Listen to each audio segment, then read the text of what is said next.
guys do me a favor and just give a round of applause for our 2020 graduates?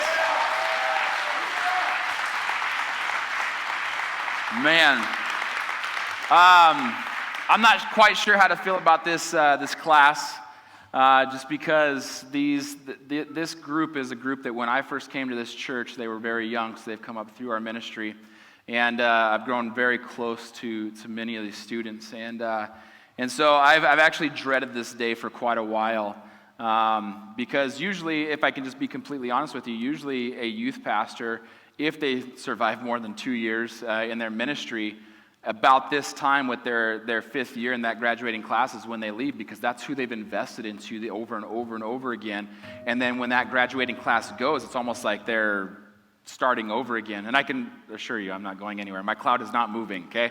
So I don't feel like that's what's happening. I'm not making any announcement by any means. So, but I'm just very proud of this class, and I've dreaded this day for a while, just because I know that all that energy and time spent in these students is not for nothing.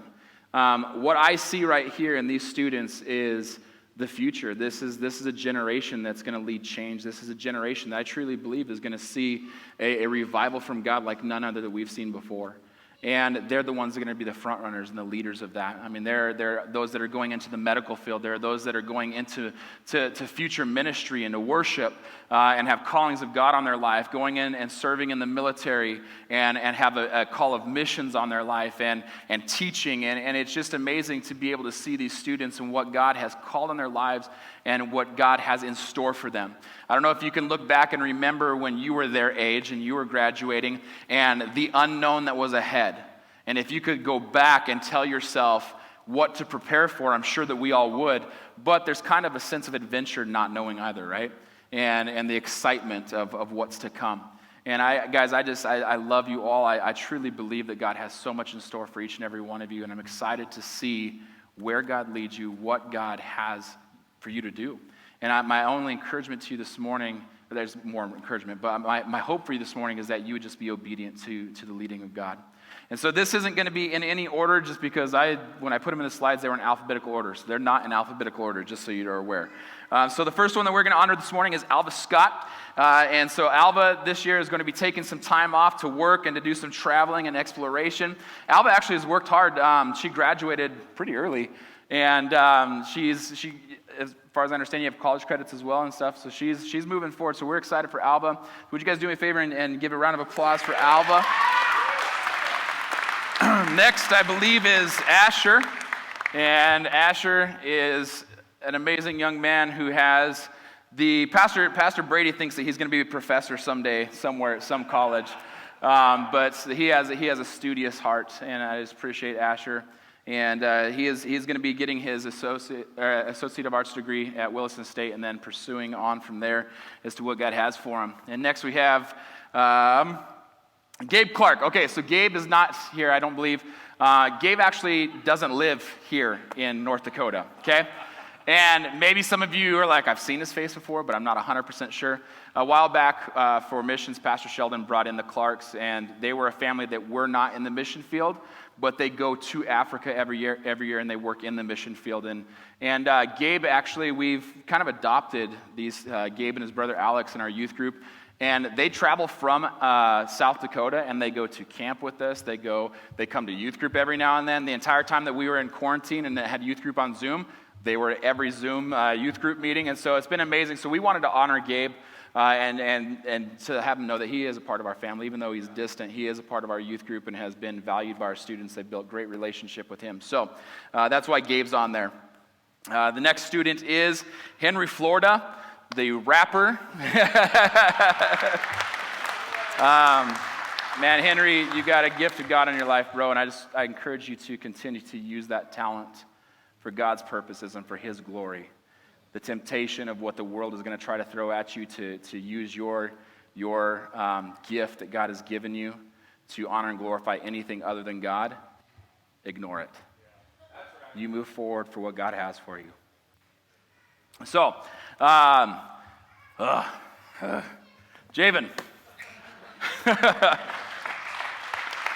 I am trying to keep it together here, guys. Jay is one of my main men. I remember when we first came to church here incognito and nobody knew that we were coming to be the youth pastors, and Javon was one of the first one that came up and greeted me, and he kind of obviously had an insider because his dad is the senior pastor, but I truly have come to appreciate Javon and just all that he brings to the table, and so I'm excited for the future that Javon has. Javon actually works part-time here at the church, and a lot of our behind the scenes of our camera and everything and what you see for WCAG online is actually Javon, so he's got an amazing talent. I'm excited for what God has for him. He has a call of youth ministry on his life. He just doesn't know exactly how to hone that in yet, but I'm excited for what God has for him. So, next is Joey Doobie. If you can tell, I no longer have the mohawk because I got sick of it, all right? And quarantine kind of killed it. So, but Doobie is a great young man that has a call of missions on his life. And we're excited for what God is leading in Joey's life. And he is going to go to Williston State and study technology.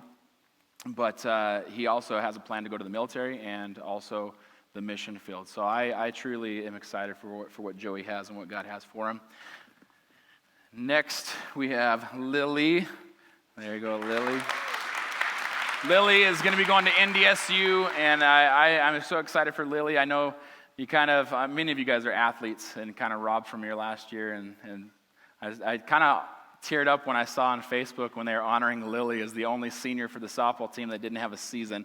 But you're an amazing young woman, Lilly, and don't settle for less, okay? God has the best for you, and you are walking in his favor, okay? And so I'm excited for what God has for you, Lilly. And next we have Morgan Franz. I don't believe Morgan Franz is here, but Morgan is an amazing young woman that's part of our youth ministry, and we're just excited for what God has in store for her going to Bismarck State College and pursuing vet med, and kind of wants to be a vet, so I'm excited about her and the potential she has. Next student is Oscar Arnegard.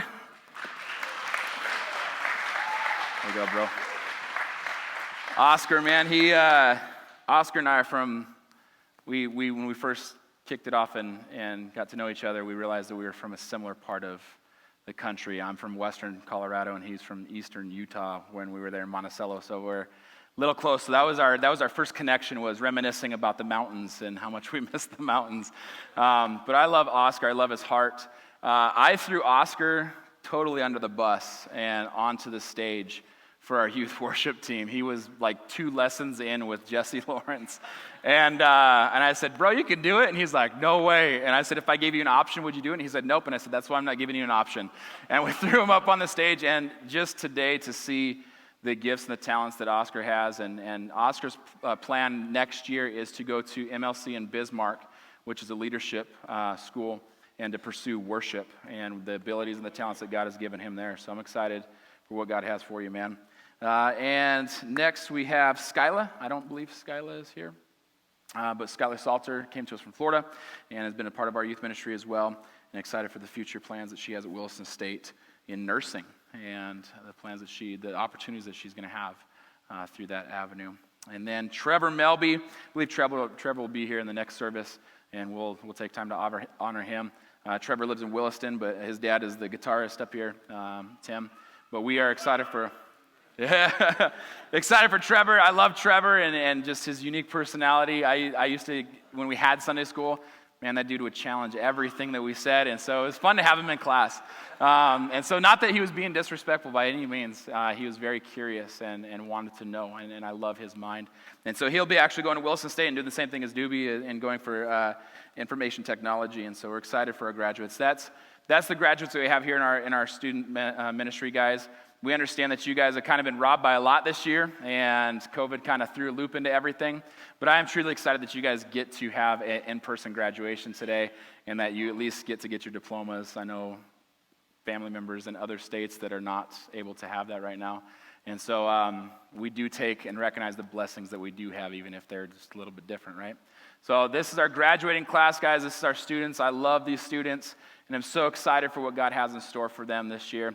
Normally, we'd actually pray for them over this time, but we're going to, at the end of this service, pray over them. So at this time, would you guys just do me a favor and give these guys a round of applause and just congratulate them on graduating this year? Yes, ma'am. Have a seat. Thanks.